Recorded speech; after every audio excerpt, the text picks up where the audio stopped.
Con su venia, señor presidente, diputadas y diputados, señor secretario de Hacienda, bienvenido a este recinto donde su función principal es parlamentar, hablar, buscar acuerdos, consensos para emitir leyes que beneficien a los mexicanos en estos tiempos de crisis y de desesperanza nacional. Los ciudadanos tienen derecho a la información como garantía constitucional y para ello tenemos que hablar con palabras llanas, con palabras cotidianas de los ciudadanos de a pie. Es loable la propuesta que se hace al cuestionar por diferentes grupos parlamentarios las variables macroeconómicas y los índices que se toman en cuenta para señalar que el próximo año este país tendrá un crecimiento superior al que se proporciona en este año. Nuestro país vive evidentemente en una recesión permanente. No solamente basta justificar un crecimiento del Producto Interno Bruto, sino explicar cuál es el sustento de ese crecimiento. Aquí ya se ha expuesto el crecimiento exponencial de la deuda externa, misma que ya representa focos rojos para la propia administración, quien se ha propuesto un déficit del 0.5% en el periodo de 2016. Yo hablaría con palabras francas y llanas para explicarle a la ciudadanía estas cuestiones de macroeconomía, puesto que ellos no han tenido licenciaturas ni doctorados en economía. Se ha subrayado y ha sido aplaudido por varias bancadas la determinación de 2.53% de la inflación. Si partimos que la inflación es la tasa de crecimiento de los precios y no solamente importa cuánto subió un precio una vez, sino el ritmo con que se incrementa el mismo, debe considerarse que la inflación se calcula con base al Índice Nacional de Precios a los Consumidores, el cual solo toma en cuenta 283 productos y servicios. En nuestro país, cifras oficiales señalan que 53 millones de personas son pobres, 11.5 millones viven en pobreza extrema y un 11% de los habitantes tienen inseguridad alimentaria grave. Esto es, no pueden comer ni 3 veces al día. Por lo que los productos que se consideran en el Índice Nacional de Precios al Consumidor son reflejo de esa pobreza. En este 283 productos y servicios hay varios que son inaccesibles a miles, yo diría millones de mexicanos, y por lo tanto este índice no puede ser considerado en forma seria para determinar el crecimiento y el bienestar de las familias en nuestro país. Debemos partir de palabras llanas y sencillas. Debemos explicar al ciudadano en qué consiste ese 2.53% de la inflación y por qué es importante para mantener una estabilidad económica en nuestro país. ¿Cómo exponer a los ciudadanos en forma clara y sencilla? Existe un método muy fácil en el sistema de alfabetización que explica el INEA, que es partir del entorno inmediato del ciudadano que se alfabetiza.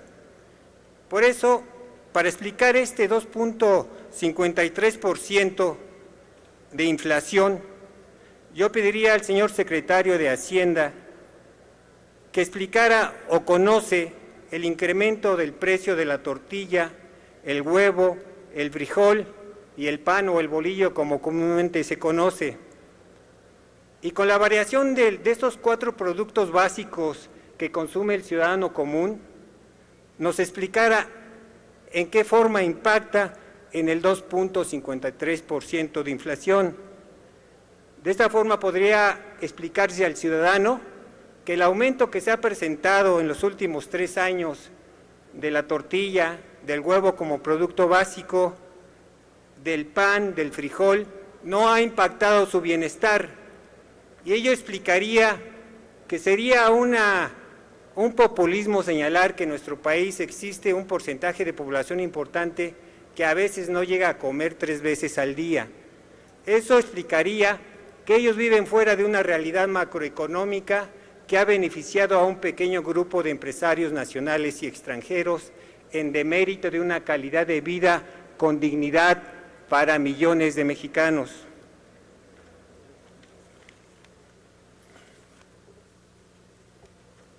En ese mismo sentido de explicación con palabras sencillas y transparencia, yo pediría al secretario de Hacienda, tomando en cuenta los datos del INEGI y de la propia Secretaría de Educación Pública, y con base a la afirmación de que no se dejará sin trabajo a ningún maestro, como lo ha afirmado en las exposiciones que hizo, ¿qué medidas está adoptando la Secretaría de Hacienda para atender la denuncia que el propio INEGI señala de que existen 39,222 personas que cobran un salario en la Secretaría de Educación Pública y no se sabe dónde están?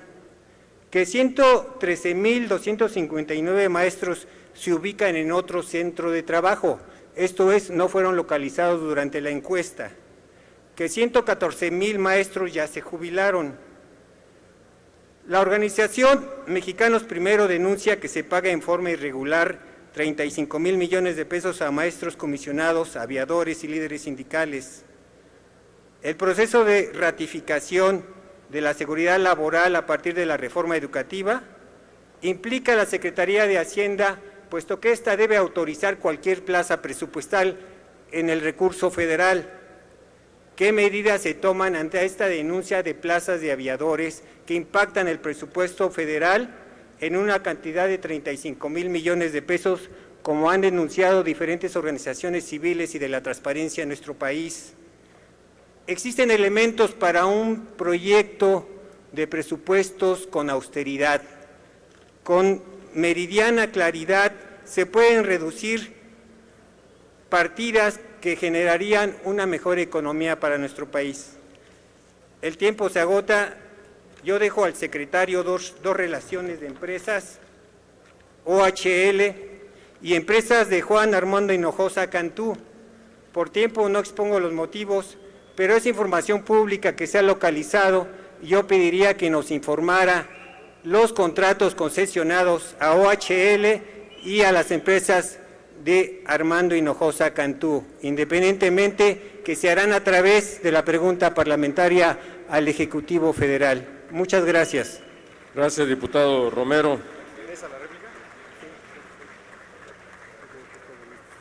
Tiene ahora la palabra el secretario Videgaray hasta por 5 minutos para dar respuesta. Gracias, diputado Romero.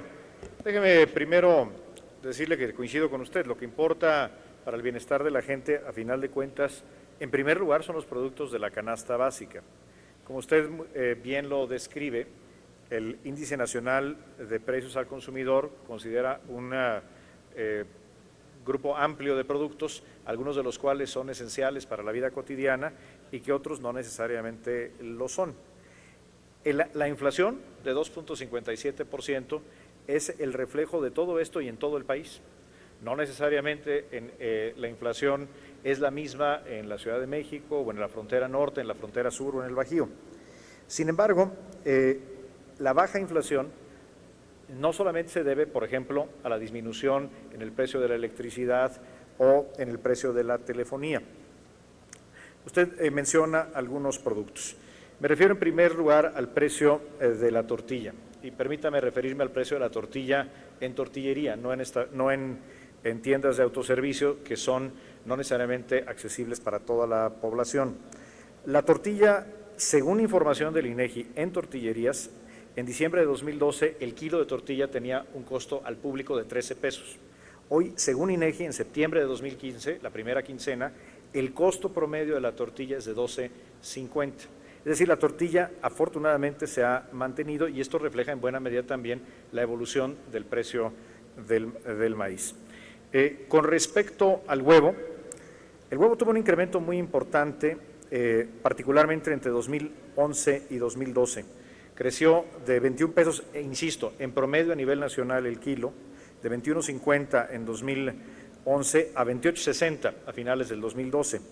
En septiembre, según INEGI, el precio promedio del huevo en el país al público es de 24.40, es decir, ha tenido una disminución incluso con respecto a diciembre del año pasado.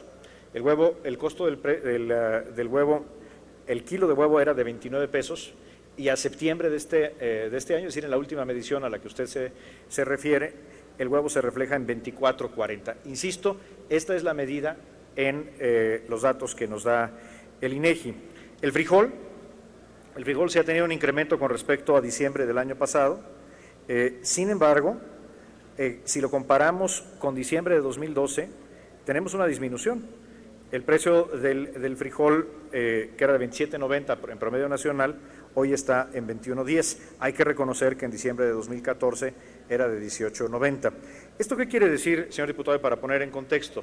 Naturalmente, la canasta que constituye el Índice Nacional de Precios al Consumidor es una canasta que se construye con muchos productos. Y estos productos a los que usted refiere, y me gusta el concepto que usted utiliza de hablarle a la gente de las cosas que realmente se comprenden, pues tienen algunos incrementos y algunas disminuciones. Pero lo que es innegable es que el costo de la vida medido por la inflación de precios al consumidor en promedio y en todo el país ha tenido un comportamiento favorable y mucho tiene que ver con otros productos como son, por ejemplo, el precio de la electricidad o el costo de la telefonía fija y móvil.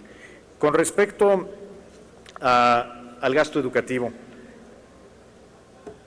la reforma educativa previó un censo en el cual el INEGI durante prácticamente un año recorrió todas las escuelas del país para identificar a los maestros y la situación de las escuelas.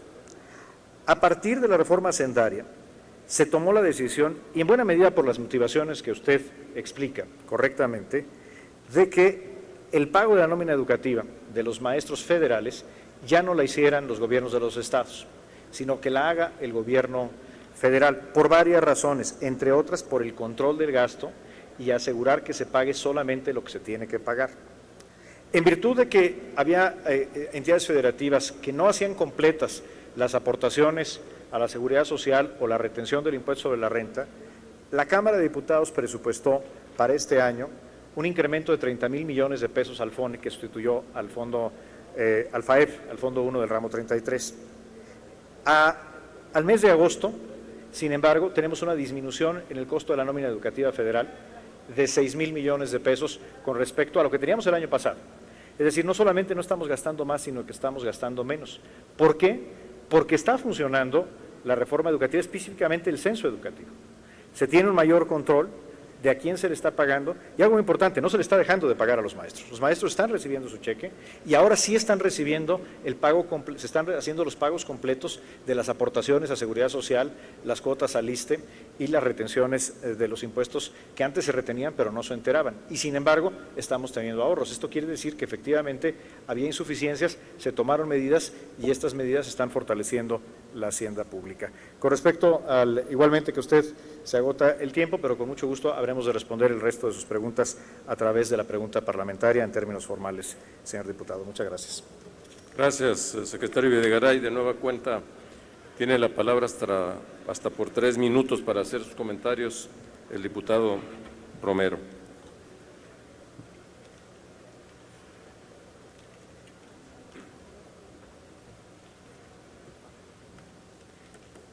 Con su permiso, presidente, diputadas, diputados, señor secretario, gracias por sus respuestas. Pues este sistema de presentación del informe y del proyecto de presupuestos para 2016 no se presta a un diálogo más abierto y democrático que permita ir fundando cada uno de los argumentos que aquí se expresan y hacer esto más viable y entendible para miles de mexicanos. Podemos reconocer que hay una reducción de 6,000 millones de pesos en el sector de educación. Tendríamos que explicar sus causas. Recuerden que la reforma educativa suspendió en la práctica el sistema de carrera magisterial y obviamente se genera un ahorro porque los estímulos se suspenden, al menos el acceso a ellos en función del anterior programa de carrera magisterial. Tendríamos que explicar también y entender la variable de los precios de productos básicos que se consideran para establecer el índice de inflación y explicarlo con palabras sencillas. La tortilla sí ha tenido un incremento y ha variado su precio y tendríamos que explicar por qué ha variado y en qué forma ha perjudicado o beneficiado a miles de familias mexicanas. El huevo, 2012 junio, el precio era de 14 pesos, en marzo de 2015 llegó a 40 pesos el kilo, y el precio que usted da yo creo que ha de ser por mayoría en la central de abastos, porque en estanquillo y en el acceso cotidiano que tiene el ciudadano supera por 5 o 10 pesos el precio que usted nos ha señalado. Son estos detalles los que nos permiten explicarle al ciudadano la situación de recesión económica nacional. Son estos detalles los que nos permitirían explicar a los ciudadanos mexicanos que hay un crecimiento del 2, del 3% del Producto Interno Bruto que no se ve reflejado en su ingreso salarial. Son estos argumentos los que nos permiten explicar que el aumento de 1.83 pesos y centavos al salario mínimo en la zona B no tiene un beneficio directo o no se refleja en la calidad de vida de los ciudadanos.